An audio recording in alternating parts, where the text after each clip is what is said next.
o luto e o espiritismo. Agradeço a você que está começando a assistir a esse meu vídeo, fico muito grato. Se você gostar do vídeo, deixe um like, compartilhe o vídeo, se inscreva em meu canal do YouTube, deixe um comentário aqui também. Porque o luto, sem dúvida nenhuma, é algo que faz parte da nossa vida. E nós devemos falar sobre ele, para que a gente o entenda, para que a gente sofra menos com ele. E agradeço a Deus a oportunidade da realização desse pequeno trabalho. Mas o luto dói muito. Quando nós temos um vínculo emocional com uma pessoa e perdemos essa conexão, sentimos uma dor imensa quando essa pessoa desencarna. Na realidade, nós vamos, em alguma parte aqui desse vídeo, dizer perda. Quando a gente perde alguém. Na realidade, a gente não perde. A gente perde, na realidade, o contato físico com a pessoa que desencarnou. Mas a pessoa que desencarnou permanece viva no plano espiritual. Vamos encontrá-la um dia? É provável que sim. Vai depender de diversas circunstâncias. Mas nós poderemos reencontrar sim, porque este ser, muito amado por nós, ou que não foi muito amado por nós, ele vai viver para sempre. Como eu, como você, vamos viver para sempre. Não com esse corpo físico, mas como espíritos que somos. Então, sentimos uma dor imensa. Isso ocorre porque existem mudanças neurobiológicas em várias regiões do cérebro, como o sistema límbico, o córtex pré-frontal e o sistema de recompensa. No restante do corpo, afeta principalmente o sistema imunológico. Tudo isso comprovado cientificamente. Existem muitos desencarnes em que a gente literalmente cai, desaba, não se conforma. E isso faz com que a gente sofra muito. Esse é o luto. Então, diante dessa situação, o cérebro precisa reconfigurar todas essas convicções.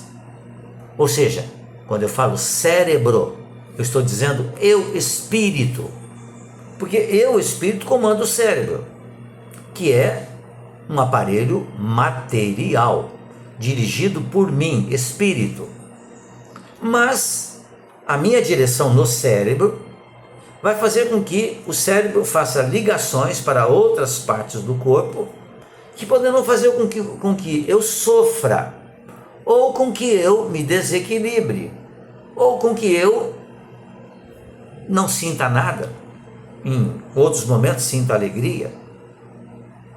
Porque diante de a morte de uma criatura que conviveu conosco e que sofreu durante anos seguidos de uma doença dolorosa, quando ocorre a morte física desse ente querido, naturalmente que nós deveríamos agradecer a Deus, porque morreu o corpo físico que o fez sofrer tanto, mas ele permanece vivo.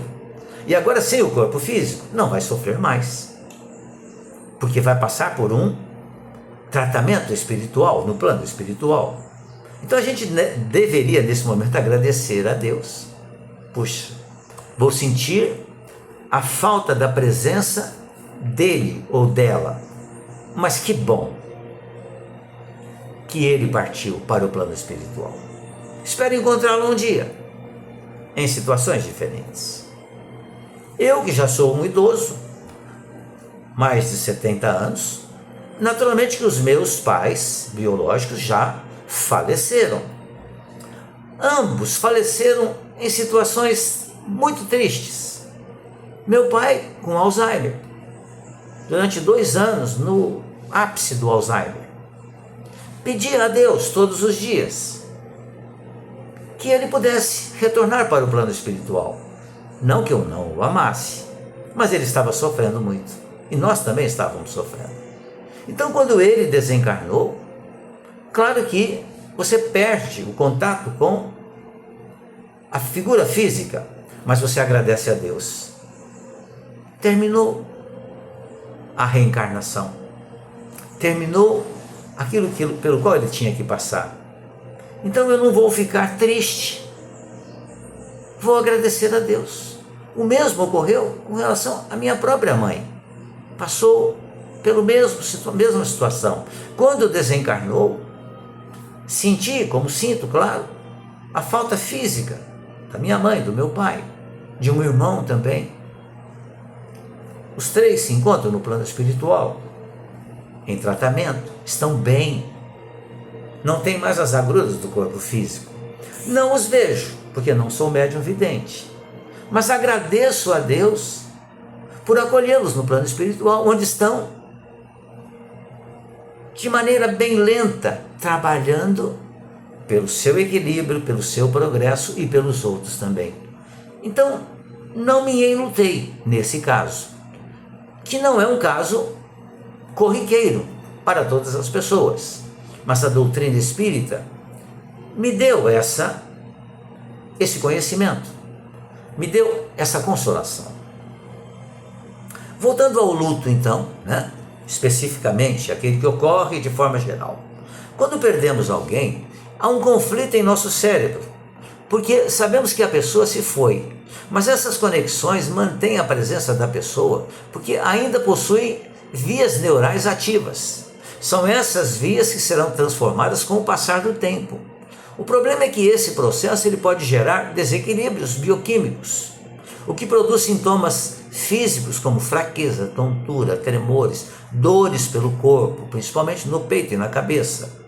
Por isso sentimos no luto dores físicas também. Muito embora o espírito comande o corpo, mas a dor aparece no corpo. Então o luto ele gera um intenso estresse. O corpo entra em um modo sobrevivência, com um aumento de ansiedade, alteração do sono, sentimos dores reais. Emocionalmente falando, existem as famosas frases que são negação, que na verdade é um mecanismo de defesa, para que possamos lidar com a perda.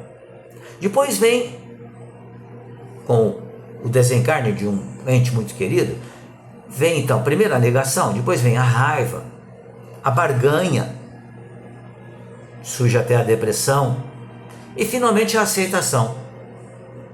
Essa é a parte que a gente precisa chegar o mais rápido possível, mas não é fácil. Essas frases podem se misturar, podem durar muito tempo ou não, podem ou não acontecer nessa ordem e variam de intensidade, varia de pessoa para pessoa, porque nós somos individualidades. Deus é o mesmo Pai de todos nós, mas cada um de nós se encontra em um momento de evolução moral e intelectual. O que importa mesmo é que passamos por muito sofrimento para chegarmos na fase da aceitação.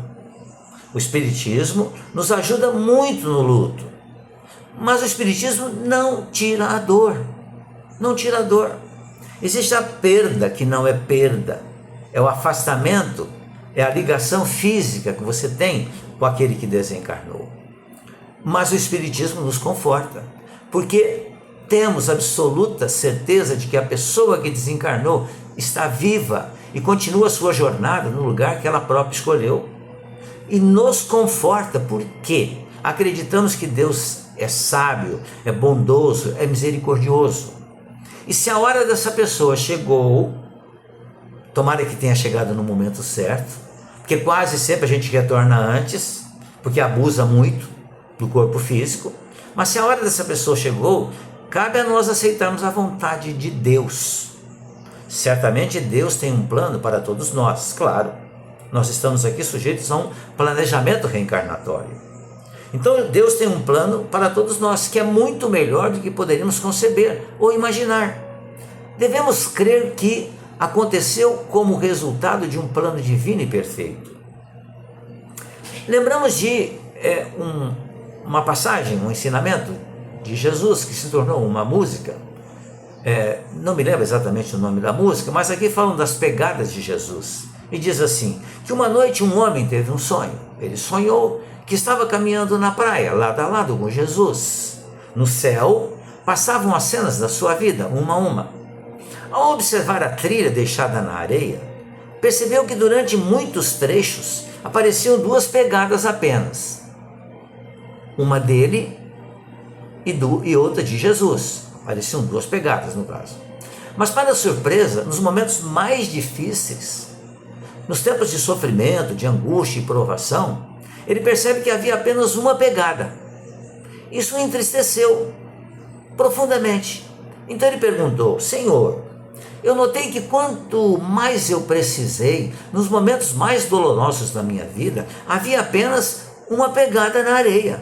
Por que o Senhor deixou-me caminhar sozinho? Por que o Senhor não estava comigo? E Jesus respondeu com amor: meu filho, eu jamais te deixaria sozinho. Quando você viu apenas uma pegada, foi exatamente a minha pegada, porque naquele momento eu estava te carregando nos braços. Muito bonita essa passagem, né? Com isso, nosso sofrimento ameniza. Quem somos nós para contestarmos ou nos revoltarmos com Deus? A aceitação nos poupa enormes sofrimentos. Apesar de nossa dor, devemos envolver nosso ente querido em amor e paz. Lembrar dos momentos agradáveis, claro, e agradecer pela oportunidade que tivemos de conviver com aquela pessoa. E que, mesmo que demore um pouco, vamos reencontrá-la. E conseguiremos nesse dia terminar com o luto, com a dor, se ela ainda existir. Pensemos nisso, reflitamos sobre isso. Agradeço mais uma vez a sua atenção. Se você gostou do vídeo, compartilhe. Se inscreva em meu canal do YouTube, ficarei muito grato. Ou deixe aqui a sua opinião a respeito daquilo que o Espiritismo nos fala a respeito do luto. Muito obrigado. Desejo que você fique bem, que você fique em paz.